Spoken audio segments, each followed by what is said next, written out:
I don't think I can really express concisely how important I think this work is, especially now in this moment of transforming times.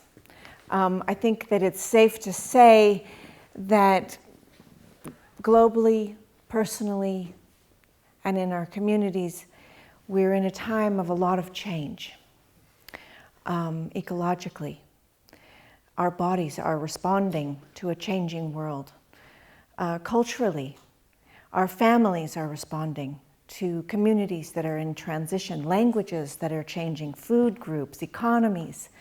And at a very personal level, I think most of you in this room have probably experienced some pretty significant changes somewhere in your very near family in the last 6 months or a year.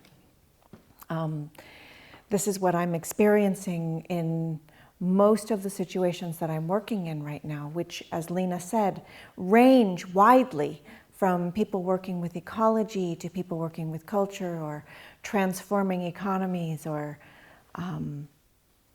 education, health, the arts. And it's perfect that we started with Peter. If he's gone, I would, maybe he's not gone. Thank you so much for that. And I don't know if you mentioned it because my Swedish isn't that good yet. But you know, the Chinese character for medicine and the Chinese character for music are very close to each other. And that's not an accident. And I think it has everything to do, in fact, with the word that you've chosen to describe this medicinal and therapeutic practice, which is integral. And what is happening is that there is an integration of experience that is physical with music. It's emotional with music. It's your story of your life. It's your memories, your grandmother, your children, your possibilities. It's intellectual. It's spiritual. So it connects all those different aspects of the self.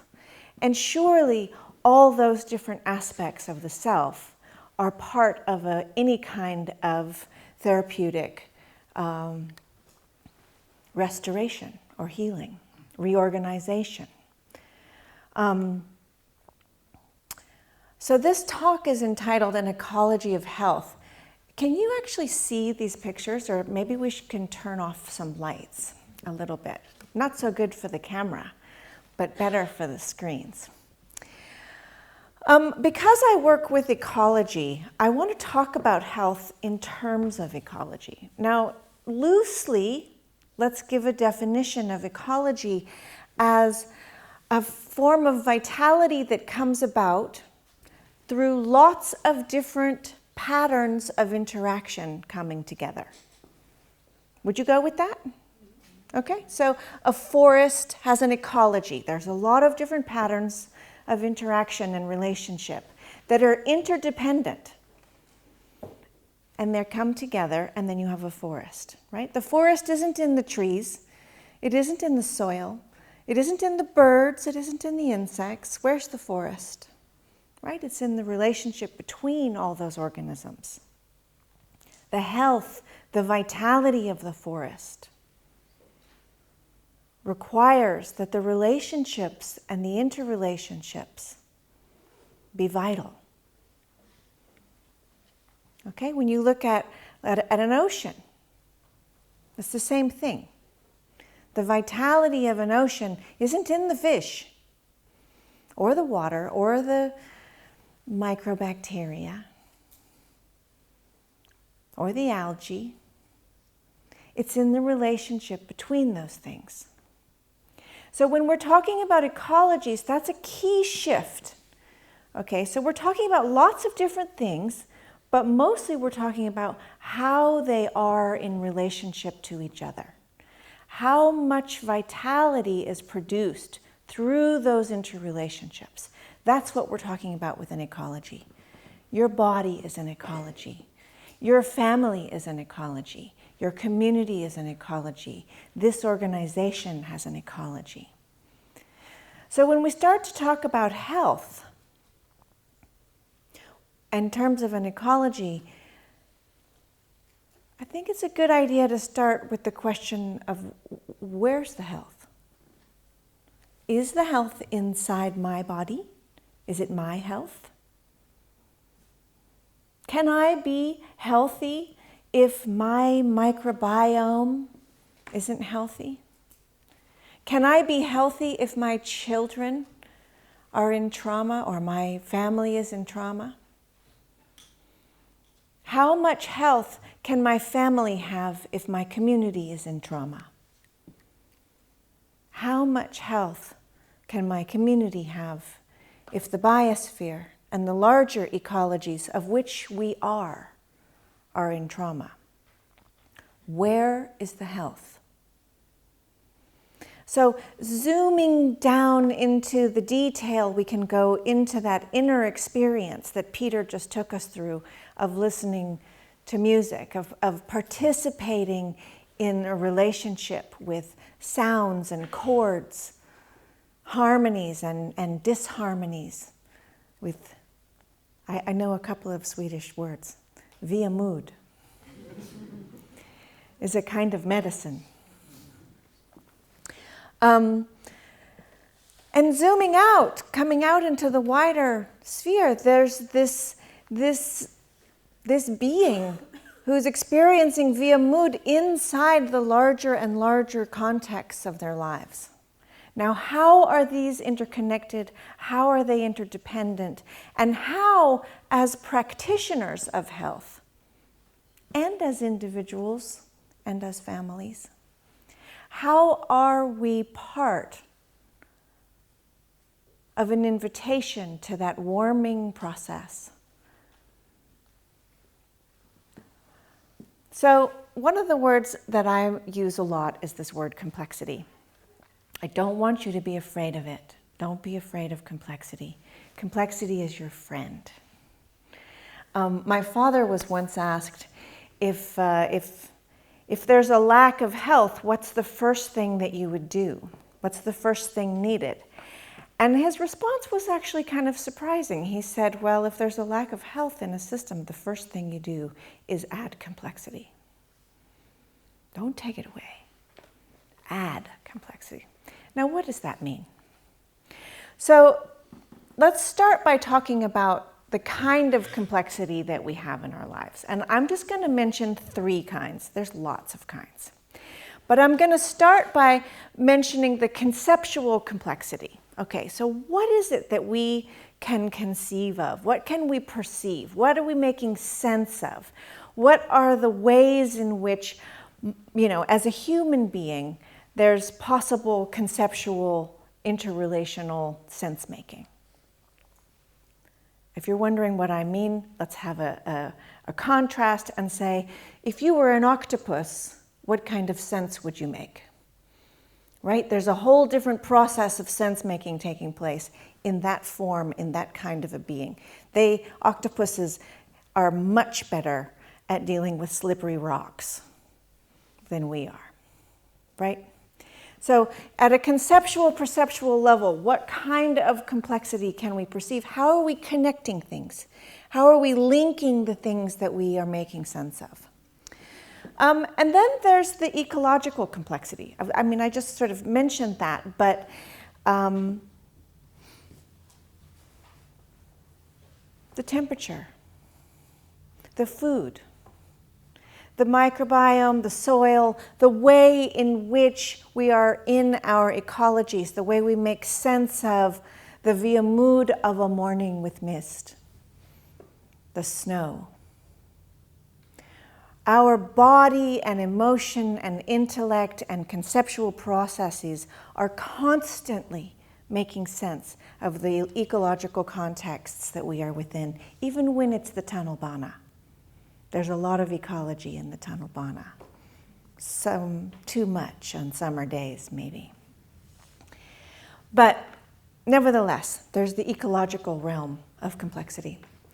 And the third realm of complexity that I want to refer to is the cultural realm of complexity. which is another kind of sense-making, another kind of understanding of how life is and how to respond to it. So many different cultures respond to life in different ways. And you might not even realize you're doing it because it's your culture, right? So when my dear Swedish stepson is slicing cheese with the cheese slicer like this, and it's in the dishwasher, and he says, "Where's the cheese slicer?" And I say, "It's in the dishwasher." And he says, "What should I do now?" And I said, "Well, just use a knife." And then 5 minutes later, it's not working. And I come in and he's pushing it across the top of the cheese. No, that doesn't work. So there's different cultural ways of making sense. And this stuff is deep. It's much deeper than we think. Our understanding even of what medicine is a cultural frame. Right? Our understanding of what knowledge is coming through Western civilization's defining of science and knowledge. But remember, that's a frame. It's not the only frame. There are other frames and many ways of making sense of this world. So those are three kind of forms of complexity that we're constantly living within. If you've ever been to one of my talks before, you've probably seen this slide, but I just want to always have it here. And it's a reminder that in this world that we live in, we are constantly bombarded with the appetite for things to be faster, easier, simpler, cleaner. 1 step, 2 steps, 3 steps, 5 steps at the outside before we want a solution.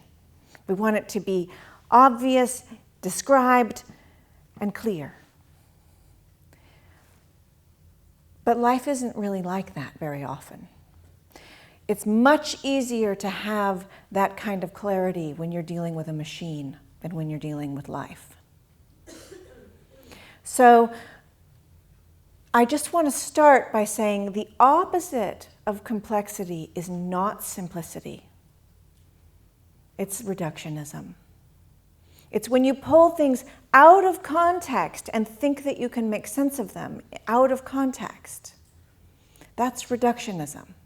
But if you want to understand this simple little flower, part of what's making that simple little flower be is all this complexity and this mess of life. Relationships and interrelationships crossing and weaving into each other. So the flower may be very simple, but that doesn't mean it's not complex.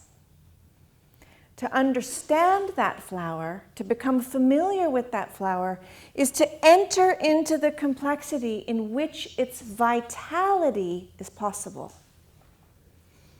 Pull it from that, and you can measure the flower, you can name the flower, you can draw the flower, but you don't know the flower.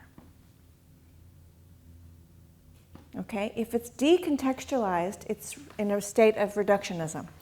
So much of the science that we are working with now is geared toward reductionism. And that's not necessarily a bad thing. In the 1600s, the scientific revolution came along and tried to get the woo-woo out of science and the crazy religious stuff and the witch spells and the this and the that. And to do so, they created some definitive laws. Things should be measurable. Things should be definable. Things should be studied with objectivity. Things should be able to be studied and have that experiment repeat and come out the same. And because of that science, so much of our lives today are possible. We could not be here if it weren't for that science. However, particularly for those of us alive now in this moment in 2019, it's necessary to recognize that there is complexity at hand, and that complexity, like an ecology, has lots of different interactions going on. If you want to understand complexity, you have to understand what's happening in those relational processes.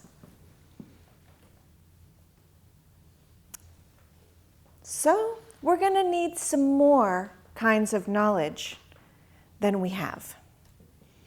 What we have so far is great, but we need more.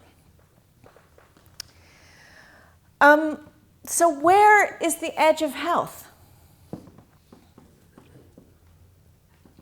Is health at the doctor's office? Or is it in the music hall? Where's the edge of my health? If I don't sleep, if I get in a fight with my spouse, if my family has incurred a tragedy, where's the edge of my health? Where's the edge of the idea even of health? Okay, I just want to throw that into the room because I think it's important to begin to think about where's the whole person? If you're a practitioner and you're working with a patient, where's the edge of that person? And where's the edge of you? How can we begin to think about these edges in new ways that allow us more complexity, more understanding of the relational process between them? Are you doing okay out there? Yeah? I'm hoping that the English is okay. Are you with me? Yeah. Okay. I turned the lights off. It's nice and warm in here. You just had lunch. I'll tell you some stories. You can have a nice nap. I'll wake you up when it's over. Okay, so where's the edge of the health? So the Greek mythology has this wonderful metaphor of the Hydra. And the Hydra is this monster that when you chop off its head, it grows 5 new ones. And the Hydra is really relevant for today and this room. Because what happens when there is a response to a symptom, and that symptom is taken out of context of the body, the family, the biosphere, etc., is the symptom gets treated, and when you treat one symptom, you get consequences. This is not just true in terms of health, it's true in terms of any dealing with any complex system. When you direct treat the symptoms, the rest of the complexity that was involved in the process gets interrupted and all kinds of consequences occur. I know I'm not saying anything new here. This is all pretty obvious, but we have to get it out on the table. And, you know, this is one of the things, can you see this?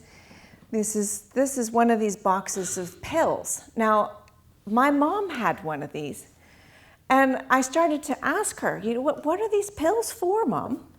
And she said, oh, well, you know, this one's for my high blood pressure. And then when I take this one, it makes my blood thin, so when I bump my knee, it bleeds too much. So this one is to coagulate the blood on the knee so that when I get injured, and this one is to stop bruising. But then when I did that, then I had to pee too often. So this one is to regulate the bladder. And one thing after another, each pill in the box was to stop the side effect of the last pill. And pretty soon she had this box of pills. I know she's not alone with that.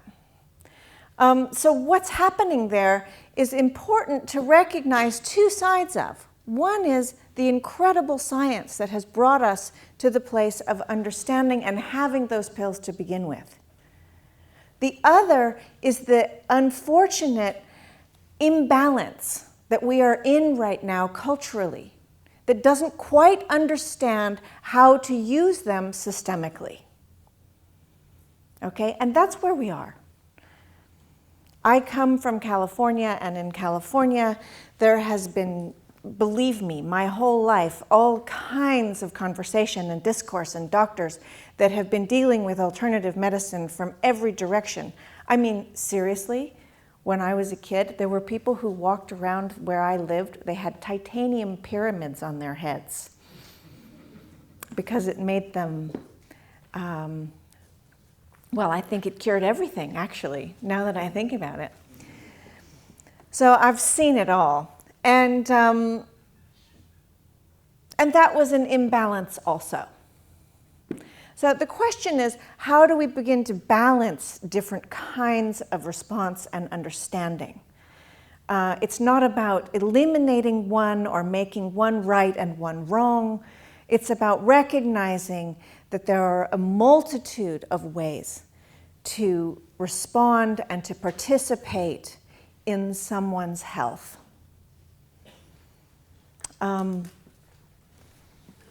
It's a responsibility. I mean, if we start with the symptoms, we're going to get side effects. And getting at the deeper systemics requires a community of people who are going to join you in that process. To do it alone, I think there's probably several people in this room who have attempted to do systemic work on their own, and it's a lonely walk. People don't know what you're talking about. And it seems like you're not making it go fast enough. Okay, the systemic therapy is not going to be the quick one. It takes time for things to get out of balance in the body and the family, and it takes time for them to find new balance. So it's not a quick fix. On the other hand, you don't get lots of side effects and consequences of consequences. So how can we begin to bring these worlds together? And actually, I think that it requires making a solid community of people who are willing to do that work together, and not be isolated in the process. Because there's language, even just to be able to say, to work with a patient and say, you know, are you willing to engage in this process at a systemic level? You know, so many of the people who come to see you have something wrong and they need to get back to work on Tuesday. And there's not time to be dealing with something for 6 months. They've got children to feed and rent to pay and life to live and the big grind of you know, modern society to participate in. So being that we are also in the big grind of modern society, how can we begin to integrate this into this? How do we integrate integrative medicine? Is a question. So I'm going to introduce you to a couple of words today. And this is one of them. And I think you're going to find this word very useful. I find it very, very useful. This is a word, transcontextual, and it was a word that my father coined in the 70s. And it was largely unnoticed for quite a while. And recently I kind of pulled it out, as so have some others, as a way to talk about complexity without making it flat. As a way to talk about systems without making them into engineering diagrams. Okay, so we've talked about interdisciplinary. You're probably familiar with that term, maybe even transdisciplinary. And this is kind of pushing that envelope one step further and recognizing, actually, the world's not made of disciplines. It's made of contexts.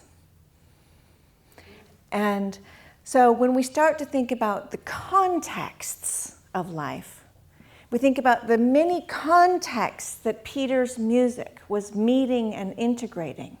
The context of our emotional world.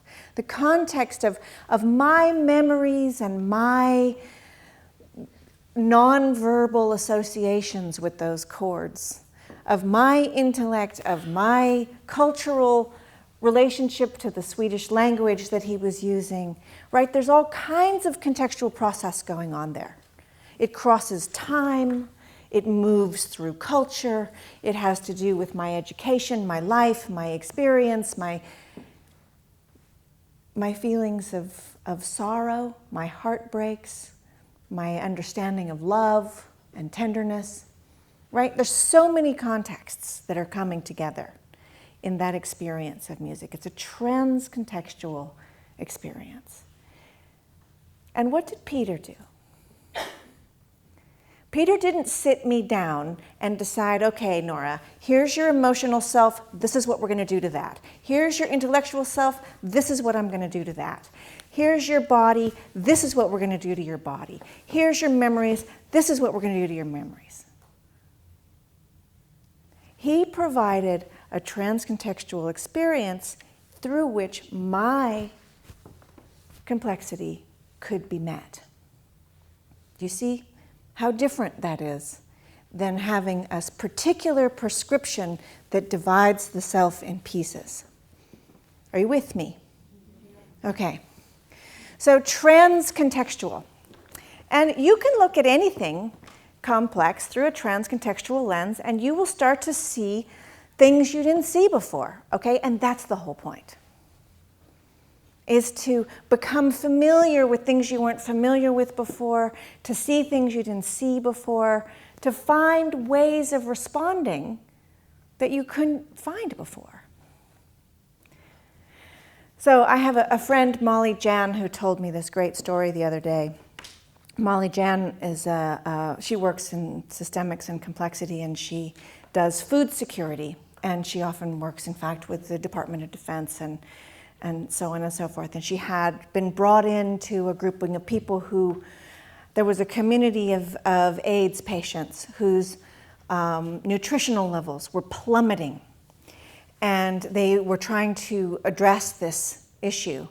And the doctors were taking measurements of their nutritional values, and they were trying to develop supplements, and they were trying to develop, partial ways of, maybe getting food delivered and all kinds of things to find a way to try to get higher nutritional levels. And then they started talking to the people and finding out the stories and finding out information that was coming from different contexts. They talked to their partners. They talked to their families. And what they found out was that these people weren't going to the store because the medications had made them lose their hair. And so what they did was they provided wigs.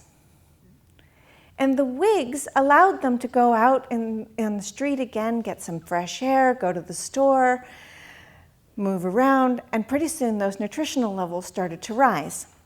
Okay? Now, my point is this: if you were only looking at the nutritional levels, you would never see the information that was necessary there. They could have provided special supplements for them, but the supplements probably would have had consequences.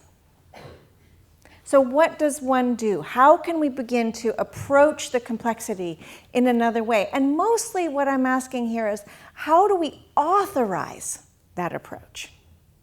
It's not enough just to say we need it, because I think in this room, I think we know we need it. The question is, how do you authorize it? Because it helps a lot. Okay, trans-contextual. So this is what I would call warm data. All right, what Molly Jan's team received from the people who were in relationship to the patients whose nutritional values were dropping was warm data. It was information that was in the relational process. It wasn't in the nutritional values. They weren't going to find it there. It was information that was outside of that. It was contextual and trans-contextual.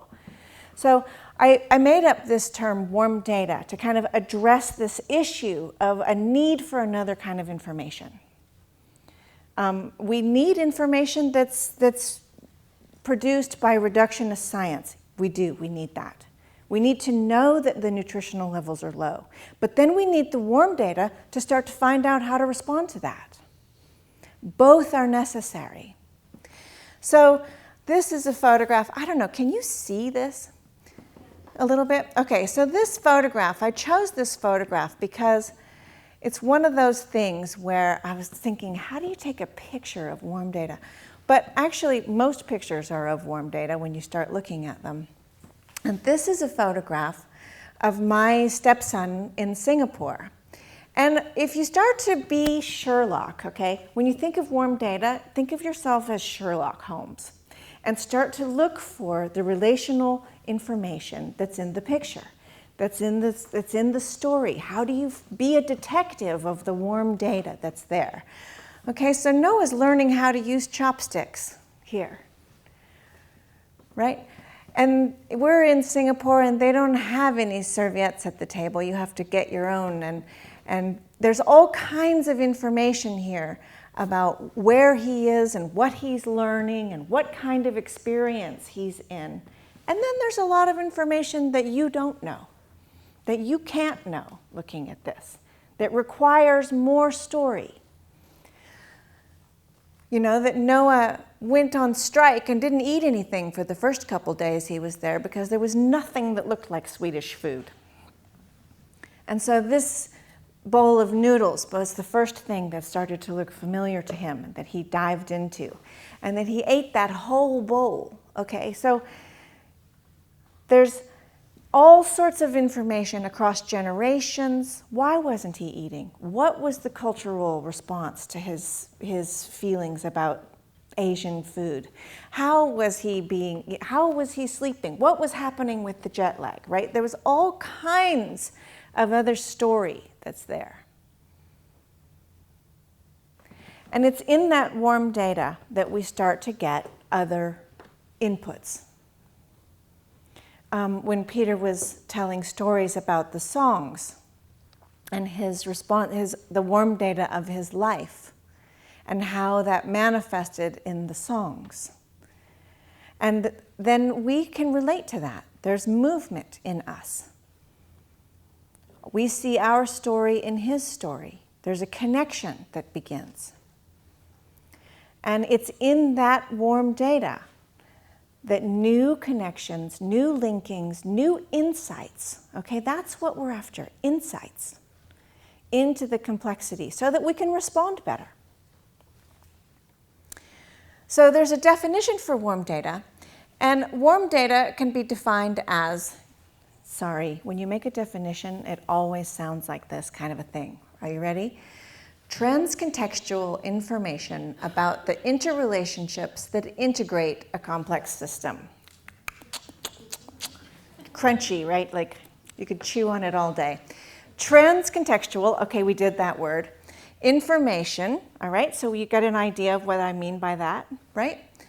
About the interrelationships that integrate a complex system. So I invite you to use the term, ask for it. You know, what's the warm data here?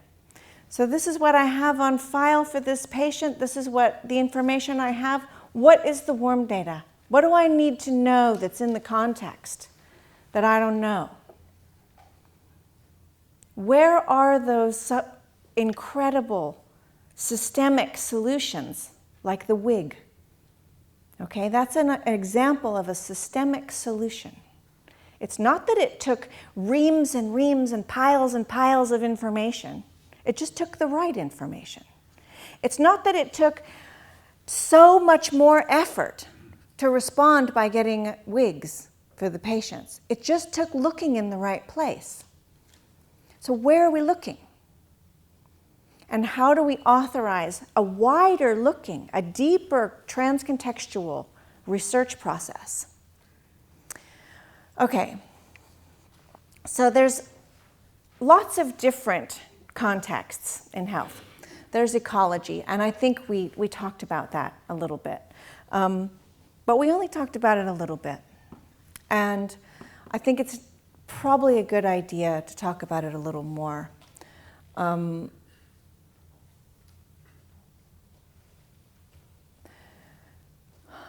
I think with the kind of ecological changes that we're looking at in the coming decades, that increasingly separating this notion of ecology and climate change from health is a mistake. Just in, for example, in the increase in plastics in the soil and the water and the oceans, this is having an impact on health. The levels of depression, the levels of feeling of anxiety, among many other symptoms, are only going to increase. Not to mention other kinds of psychological issues that are occurring around ecological change. I work with this quite a bit, and what I'm always telling my friends in the ecological movement is this: look, it's not like climate change is going to happen to a lot of healthy, happy, sane, stable people. Right? The changes that are in our larger environment are in our smaller environments as well. And the more upheaval we have in both, the less stability there is, the less normal we're going to see. So I really can't stress enough how important it is to keep bringing this topic in particular back into the subject. How do you do that? What does that look like?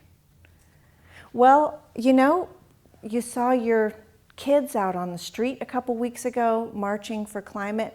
Those kids, that generation, they're carrying a lot of worry of what their future is going to look like. And that worry is in the intergenerational communication in their families. Right? Mama, what should I get a degree in? How should I prepare to be an adult in this world? Do you think I will have grandchildren? So this is not an insignificant kind of question that's being carried. And I know that in my generation, we weren't asking it at this level. So what's happening with that? Where does that emotionally, intellectually, ecologically, where does that live in my body? Where does it live in my family? Where does it live in my identity?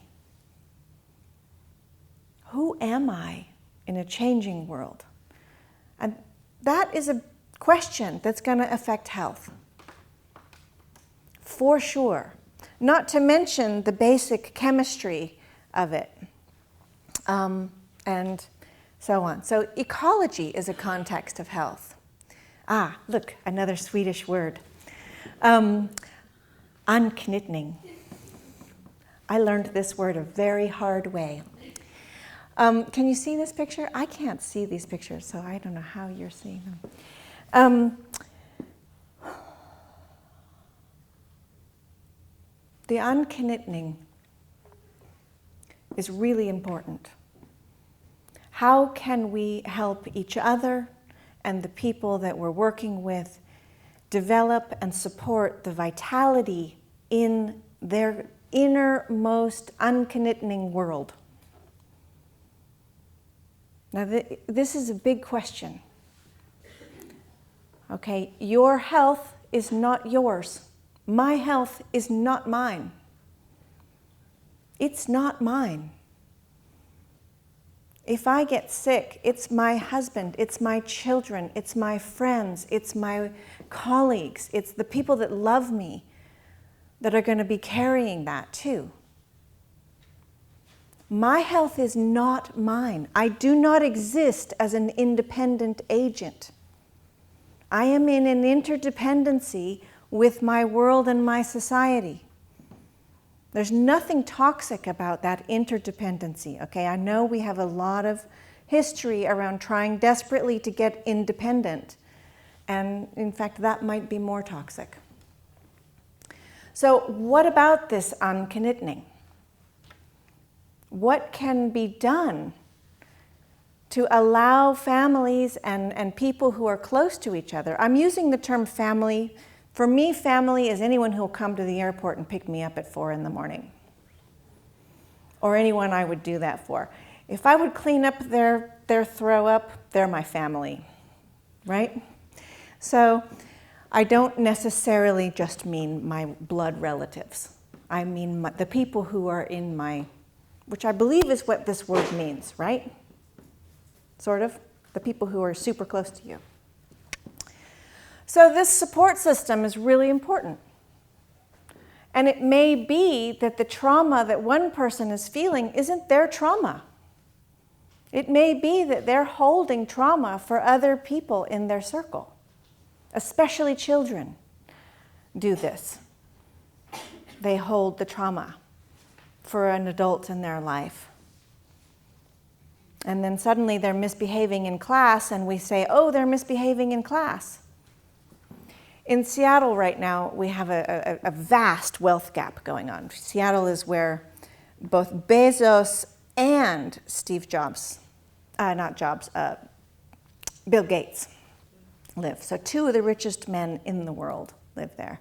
And when you drive in the city from the airport to downtown, there's about 3 miles solid of people living in tents. 3 years ago, that wasn't there. And I was talking to some social workers there recently, and they were telling me about this kind of recurring story of the single mother who's living in her car with her kids. She's still working, but she can't afford rent anymore because the wealth gap has gone too high. And when she gets to social services, guess what they do? They start to ask her questions, and the questions that they ask her are context specific. How are you feeling? What is the, and pretty soon she comes out of there with a diagnosis of depression and antidepressant pills. You see, because the system is only able to perceive one context at a time. And in that singularity, there are all kinds of mistakes. So this mother goes on the antidepressants, and what happens? She begins to get a little bit aloof from her kids. And the kids are then even more isolated, and they start to misbehave in class. And pretty soon, the counselors and the school and the teacher are all concerned about the behavior of the children. And what do you know? They get an ADHD diagnosis. And so you can see that if you don't have a transcontextual viewpoint, the information that the various institutions are capable of perceiving and receiving is so specific that it blinds them to what's happening in other contexts. Are you with me? So the teachers can't ask about the living situation or the mother's pharmaceutical prescriptions. The children have no idea, but the test scores produce proof that the children aren't producing the kind of schoolwork that they should be. So those test scores on one side become the information that's used. And on the other side, for the mother, it's the description of her emotional state. But meanwhile, there are contexts, and one of them is that I find it much more convenient to order things on Amazon. Okay, and that's Bezos. Or to, get a Microsoft software. And so we're all contributing to this, but our institutions are not yet able to perceive past these very, very reductionist viewpoints. Now, as practitioners, in particular of health, this is so important, because how can we support the unconnecting if you don't have transcontextual views? How can we begin? And the family, that inner circle, that's going to be the shock absorber for the whole society, right? If there's a trauma, who takes it first? The people who are right there are the ones who bring food, are the ones who take care, are the ones who do things. But also, I think there's room in this culture to try to build that some more. And I think it's pretty serious that we do try to build that. And think about, how do you voice that? How do you voice something with your friend where you say, hey, I need help? So that when they need help, they know that they can ask for help. And to say to the people who are close to you, we need to be able to rely on each other. Because these institutions that we live within cannot do it. They cannot do it for us. We are complex, and they are not. It's a mismatch. So you need that unconnecting to have connective tissue in it. Okay, continuing. Economy.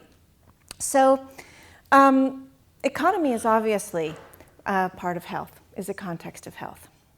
The stress of not having enough money, the toxicity of having too much money, all the different forms in which economy comes into health. And not the least of them is actually the role that the pharmaceutical companies and the various health industries, including the alternative health industry, play in the economy. Is this product really going to help me, or is someone just selling it to get rich? Is this practitioner really going to help me? Or are they just going to provide me with 16 different appointments at 600 crowns a piece, and I'm going to feel the same at the end of it? How do we deal with the economy of health? I don't know, because I think it's changing. And I think recognizing that there's a lot of warm data in this economic context of health is really important. It's an interesting thing in Sweden, and I can't really speak to it because I'm new to the Swedish systems. But nevertheless, it's an awkward statistic that the highest levels of well-being in the world belong to those people who have the highest carbon footprint. Do you hear what I'm saying? So something is not right. If in order to have well-being, we have to be the greatest consumers, and therefore deplete the well-being of other human beings and the natural environment, something needs to be thought about there.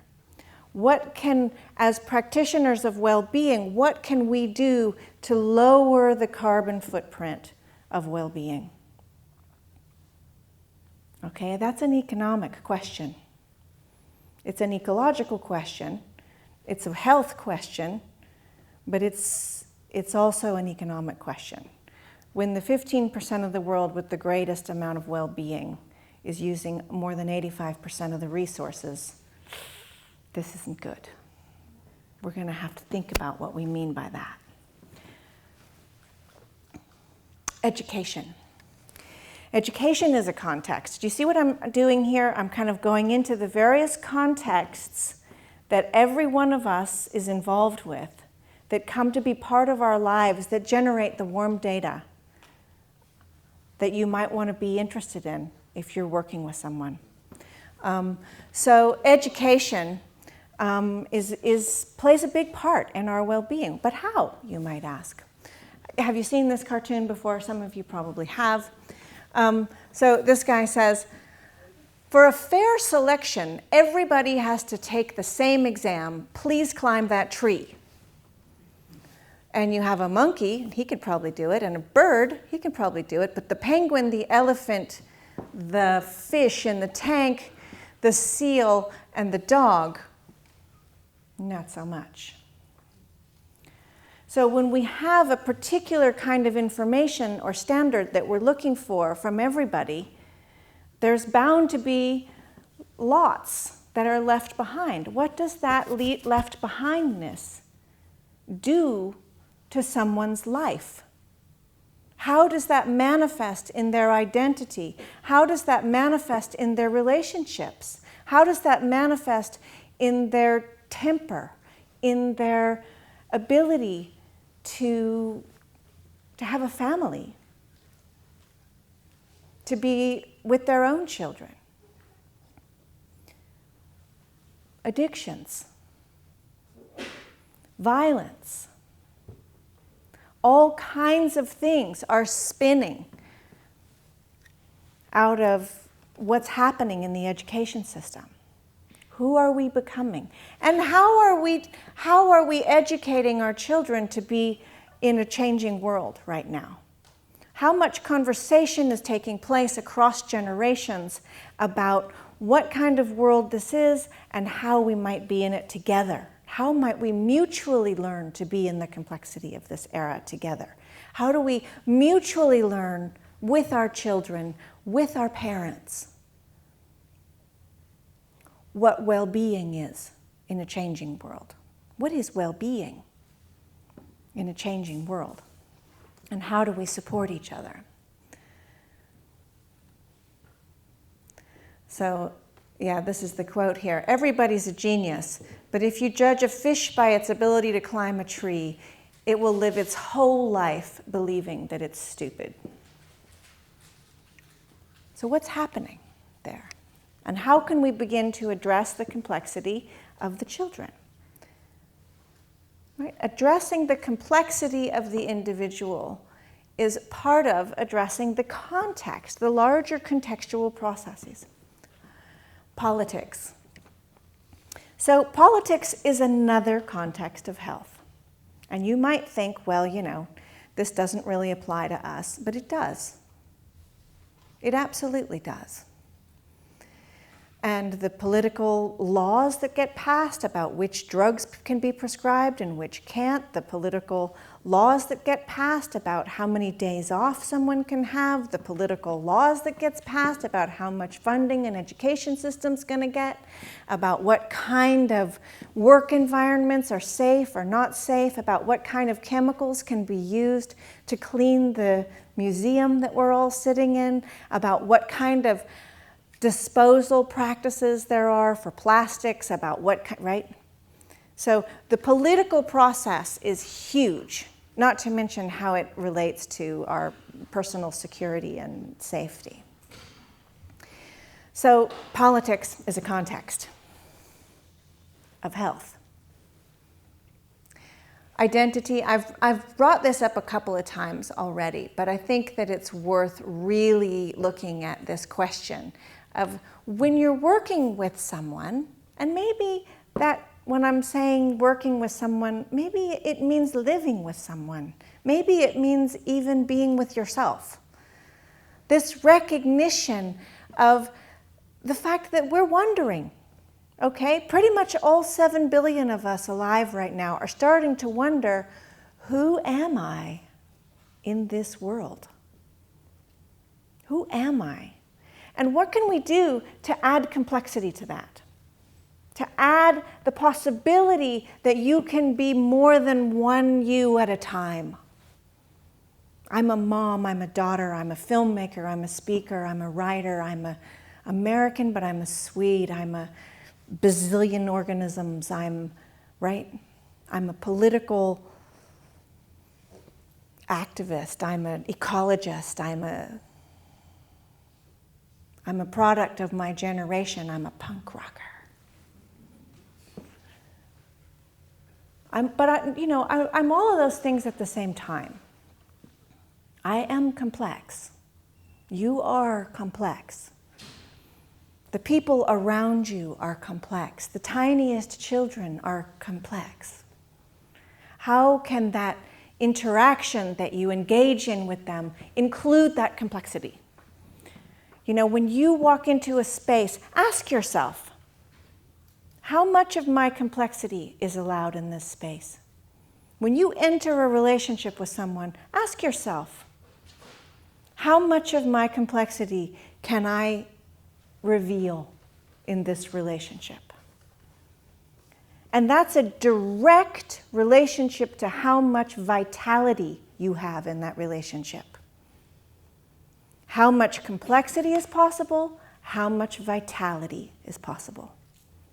So if you're in a situation where you know you can only say things in a particular way, in a particular set of subjects, to a particular group of people, in that particular segment of your life,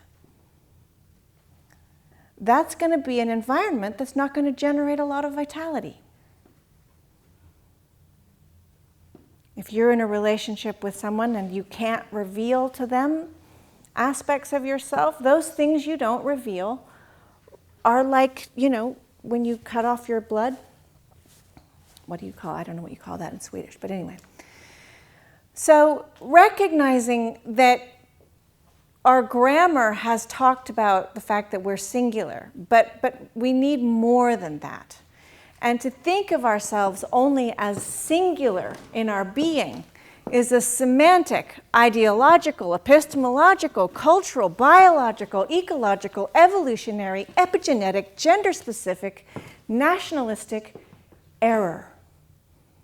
To describe yourself or another person with that reductionism is a kind of violence to their vitality and your own. How much complexity can you bring in? Who are you in this new world, in this room, in your office, with your partner? Who are you? Can you be there in your complexity? Culture and technology. Well, certainly culture is, okay, we have to talk about this picture, right? Look at this picture. This is a Banksy. I'm a big Banksy fan. Look at this, though. No comments, no likes, no friends. So this is kind of a combination of, a critical look at both culture and technology. And of course, Banksy is a genius at combining his criticisms. But culture can also be, it can also be vitalizing. Technology can also be vitalizing. Do not forget that poetry and cheese are both technologies. Language is a technology. All right? So culture and technology, they can make it so that things make sense that devitalize us. All right? We've become accustomed to a culture in which the various institutional processes that we work with can only answer particular questions, right? The phone rings, push 1 for this, push 2 for that, push 3 for this. And if those are none of the things you want to talk about, I'm sorry, go to our website. And my whole complexity is screaming at that point, going, yeah, but I'm a human being with a life, and this is what I need, and you're supposed to be the people that can help me with it. And it's not 1, 2, 3, or 4. Right? I can't fit in that box. But our culture has begun to really sow those seams. And at a deep cultural level, there is a dream. We're in a dream, a collective dream. And in that dream, things work like they work on the inside of a car. And when you push a button, something happens. And when something's broken, you replace the part, or you fix the part. But in life, it's nothing like that. When you push something, something happens over here, and 6 things happen over there. And 2 years from now, 14 things happen over here. And when something goes wrong, if you can't just fix the part, because there's been all kinds of compensation. The family has compensated, the other organs have compensated, the microbiome has compensated, the community has compensated. There's all these relational processes. It's a big difference between a machine and an ecology, but that dream of that blueprint, that we're going to make this work to make that work, that this is the cause of that, and there's one cause, and it's a direct line, and if it's broken, you can make a direct line, and you can fix it, and then it'll be fixed. But in life, it doesn't really work that way. And if it does, it's only for a little while. And then pretty soon, all of those other contextual processes start creeping in. Right. There's a lot we could say about technology as well. I'm working right now with some people in the Silicon Valley and AI and trying to help them understand how dangerous this tool is that they're about to let loose in the world. And I'm having some success. I just want you to know. I am actually having some success. But nevertheless, this experience of having machines that can read diagnostics and or understand what's happening to a complex system is increasing, not decreasing. So anything that I think we can do to add to that, recognize it. I mean, I don't know if it's possible to stop this thing, but to recognize it and just say flat out, there's some things the machine can't see. Okay, the machine was not going to see the wigs, period. That was human-to-human communication and storytelling. That was in the warm data. So go ahead, gather all that reductionist data you want, but don't think that it's the whole picture. No matter how many streams of decontextualized data you have, you will never have a context. That takes life. So how do we make space then for life? Intersteeping. I made this word up. I made this word up because I got frustrated. I got frustrated because when I was talking about this kind of systemic transcontextual process, I found that people kept thinking of it in terms of Legos. Okay, that there was this part of me stuck to this part of me, stuck to that part of me, and that if I wanted to address things, I could just deal with those pieces. And that was not correct.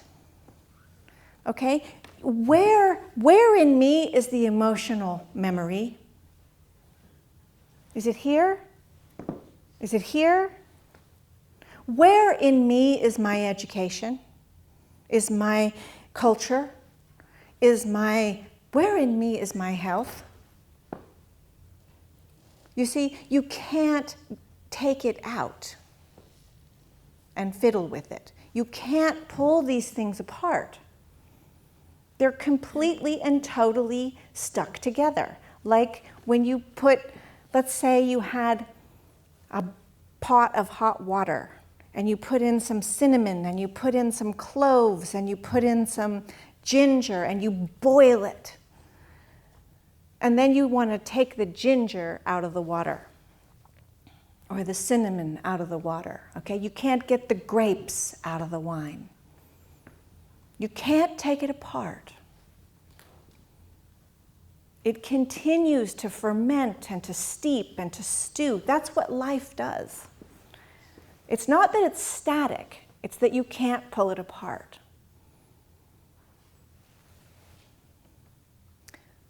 Warm data is messy and real. It's okay that it's messy. You're looking for the mess. Don't be afraid of the mess. The mess, you remember in that earlier picture of the little flower and that mess behind it that it was growing out of, right? Life comes from compost. Trees grow out of the dirt. It's messy. But it's not impossible. It's about familiarizing with the mess. Roll your sleeves up. Get in the mess. So without an integral approach to health, there is reductionism and blindness to the necessary complexity required to produce vitality.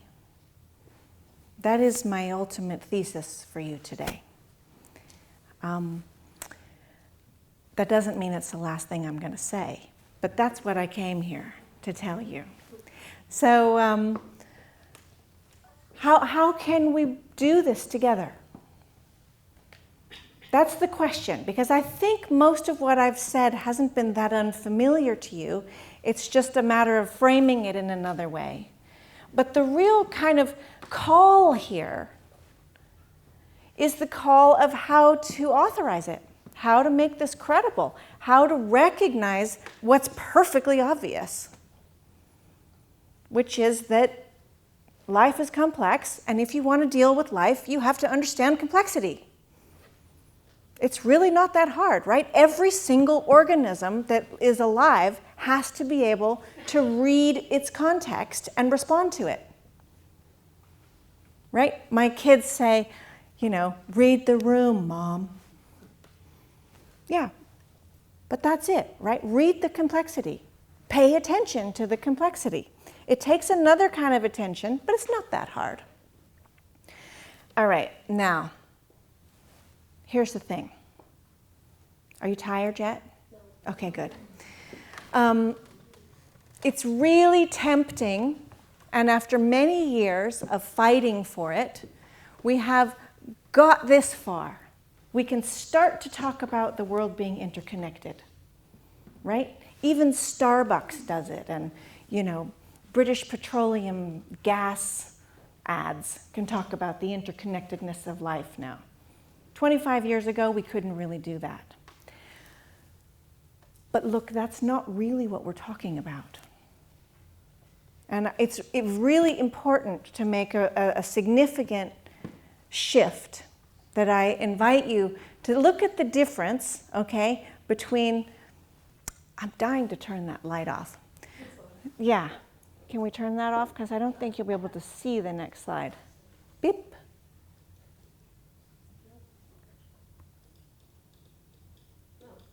More light, less light, anyone but those will go off. Oh well, we'll try anyway. Okay, interconnected is not the same thing as interdependent. Do you see the difference? Can you see the grasshopper? Okay, so there's a grasshopper and he's on a log with some moss and a decomposing leaf, and there's a forest. And you can ask yourself, where's the edge of the grasshopper? Where's the vitality in this picture? All right, this is an image of interdependency. And if you, as a health practitioner, ask yourself, what is the way of participating in that vitality? How might I join in that process? Add to that process, increase that vitality. What is my part of this music that is this interdependency? Okay? This is a very different set of questions than this slide. In this slide, you have the question, how can I tweak this, move that, adjust this, edit that, right? It's a completely different set of approaches, a completely different set of thinkings. So what we're looking at in terms of health is this, that it's in the interdependencies that cross all those contexts I just dragged you through, from culture to economy to education to unknitting to family to technology to identity to ecology. And none of those things can be pulled apart. It's totally absurd that we have a different department for each one. And that they can't talk to each other is even more absurd. So how then in thinking about integral medicine, in thinking about health, and thinking about well-being, what kind of ideas does that notion of interdependency bring to you? It's a different kind of creativity, right? I mean, I think Peter's music is the perfect example for this. Thank you. Okay, we're almost done. So I'm just going to read this to you because I want to. And I'm on stage, and I have the microphone, so I can. Caring as shared integrity. Caring as shared integrity.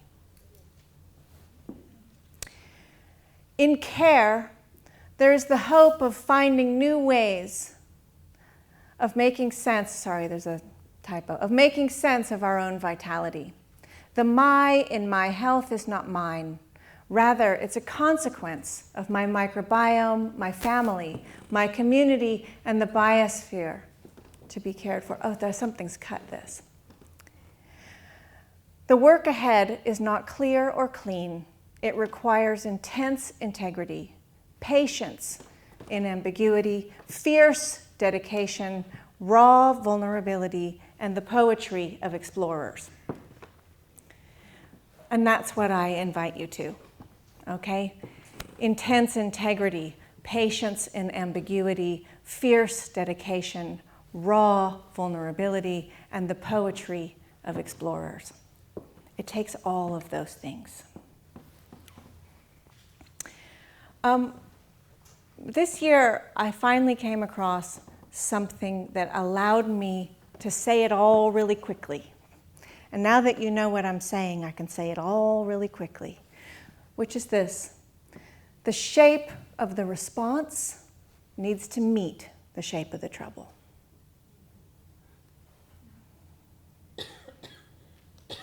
The shape of the response needs to meet the shape of the trouble. Because it takes complexity to meet complexity. Thank you so much for having me. Thank you, Lena.